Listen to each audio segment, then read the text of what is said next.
A Eliane falou de medo de lugar fechado. Eu sempre olho o medo de modo geral, ou seja, o mesmo que eu falei para o medo da morte, vale para o medo de lugar fechado. É saudável evitar lugares fechados, vai que você fique preso.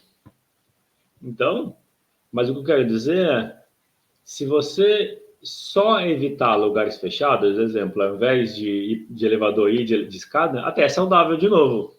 Você faz atividade física.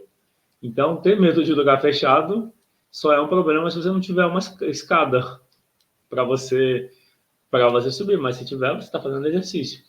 Só que só evitar o medo não vai resolver. Então, o caminho é, se você percebe um medo, o que você fala para esse medo? O que você fala para o medo quando ele aparece? Isso é muito importante.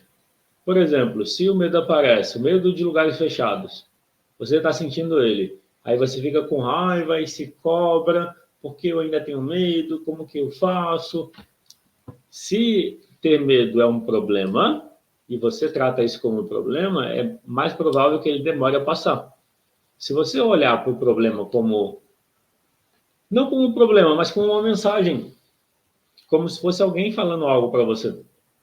Exemplo, não é seguro ou pode ter um problema andar em lugar fechado.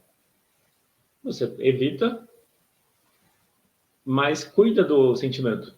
Ou seja, se você vai evitar andar de elevador, por exemplo, experimenta ao fazer isso, lembrar de acolher esse lado que te fala que é perigoso lugares fechados. O que eu estou mostrando é, independente da sua escolha, vou enfrentar um medo e vou assim mesmo com medo eu vou andar de elevador.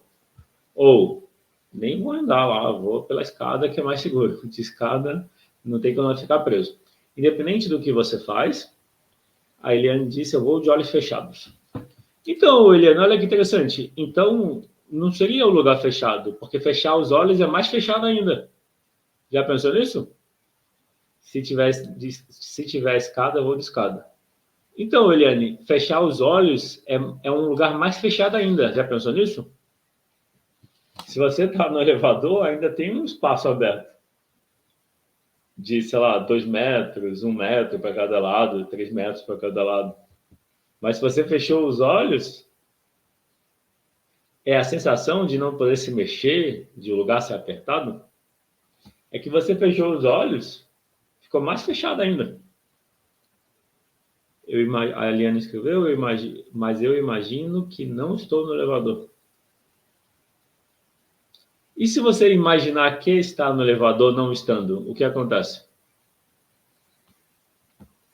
Se funciona você imaginar que não está no elevador estando, funciona ao contrário para você? Agora você imagina que está no elevador. O que você sente? Isso me lembra 2018, eu pedi demissão do serviço público em 2017. Sensação de falta de ar. Falta de ar, eu sempre sugiro olhar para a tristeza. Pode ter uma tristeza mais profunda aí por trás desse medo. Falta de ar normalmente tem a ver com a tristeza. Normalmente. Muitas vezes. Eu vou dar um exemplo meu que tem a ver com essa questão da falta de ar. Então, em 2018, eu estava fazendo uma imersão. Não foi uma imersão, foi um curso intensivo de teatro. Era um curso de teatro para atores. Era teatro físico e mímica. E aí, lá para o meio do ano, chegou uma fase do curso que a gente usava um véu. Porque como era teatro físico, o que importava era a expressão física, não era a fala, não era o rosto. Então, neutralizava o rosto usando o véu. Quando eu coloquei o véu, eu não conseguia respirar. Mas o eu não conseguir respirar era meu. Era minha, no meu caso, eu reconheço, eu trabalhei a tristeza só naquele ano.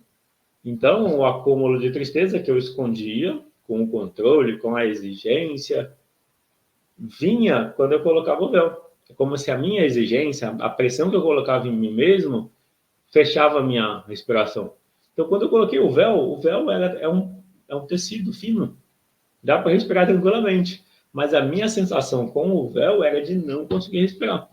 E a gente tinha que fazer um exercício que era Era uma cena improvisada, em grupos de 3, 4 pessoas, em que a gente ia de um lado para o outro do palco, tinha um puff de caixinha, assim, de quadradinho, e aquele objeto representava aquilo que a gente mais queria. O objetivo do exercício era mostrar no corpo, nos movimentos, a contradição de querer muito uma coisa, hesitar. Como que o corpo mostra isso? Você querer muito uma coisa. E aí, numa fase, os 3, 4 iriam em sintonia. Mas quando chegasse perto, a gente iniciaria o conflito. Até que o grupo junto escolheria quem sentaria. Chegaria nesse acordo de quem era o que ia sentar, mas tudo sem falar. Só com movimento. Quando eu iniciei, eu não consegui fazer o exercício. Eu saí e falei, não consigo. Não consigo respirar. Eu entendo que era a minha autoexigência, a minha cobrança, a minha pressão. E aí a respiração estava fechando para eu não me forçar a fazer o exercício.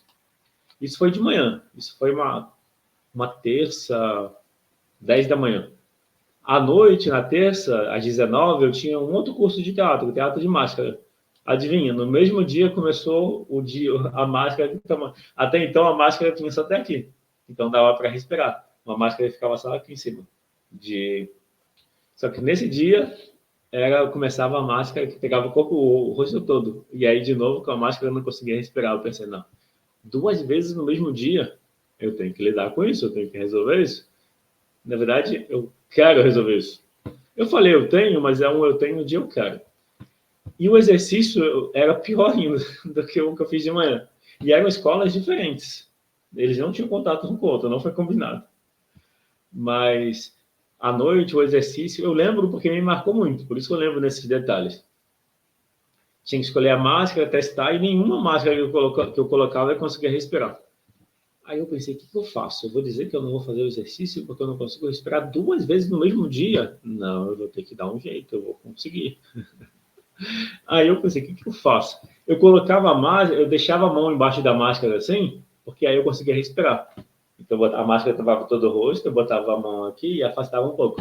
Aí eu conseguia respirar por baixo da máscara. E depois, qual era o exercício? Aquela cortina, que chama coxia.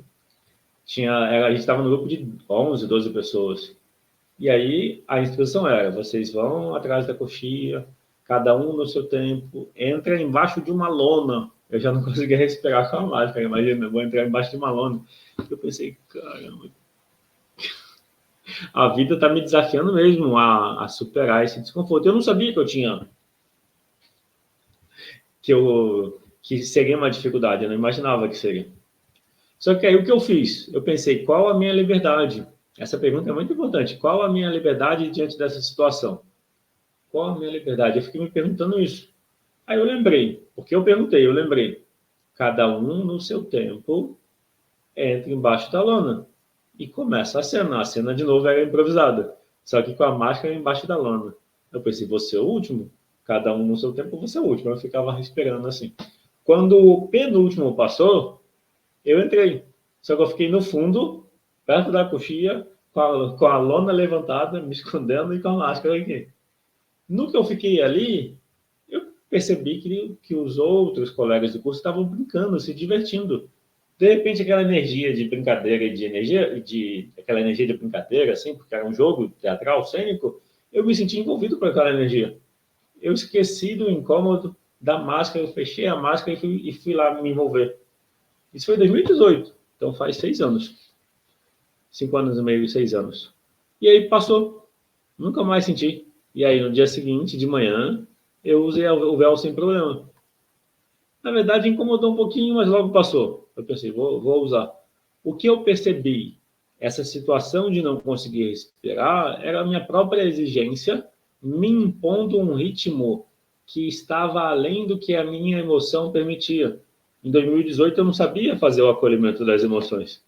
Em 2018, eu já atuava como terapeuta há 6 anos.